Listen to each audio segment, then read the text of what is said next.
When is the right time for police to make an arrest in a domestic violence case? As First Coast News reported last night, the Jacksonville Sheriff's Office detectives there say that Navy Chief Petty Officer Andrea Washington's life might have been spared if her ex-boyfriend Danny Beard had been arrested sooner. Before her death, Washington told police Beard had violently assaulted her and threatened her life. Beard was never arrested for the alleged aggravated assault. Today, he is in jail charged with her murder, a crime he says he did not commit.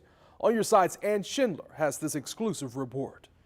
Police had an opportunity to arrest Danny Beard 2 weeks before he allegedly murdered Andrea Washington. They didn't. Police say prosecutors failed to issue an arrest warrant.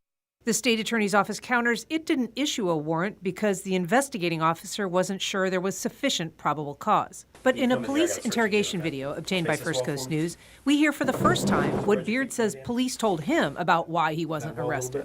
That's why they did not press charges on me then. Because for one, when they went to the house, they said the only reason we didn't put a warrant out for your arrest because Miss Washington didn't open her mouth. It was all her friends. Neither JSO nor prosecutors wanted to comment about Beard's claim.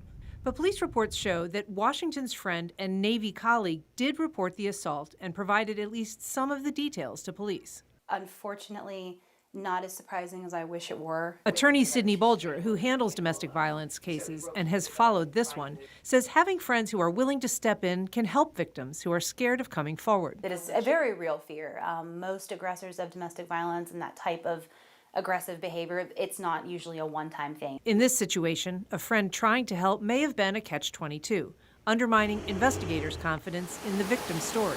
We have seen cases where people will attempt to get help through the domestic violence system and it may not be enough, it may be too late. It seems like in this case it was simply a matter of too little too late. Ann Schindler, First Coast News, on your side.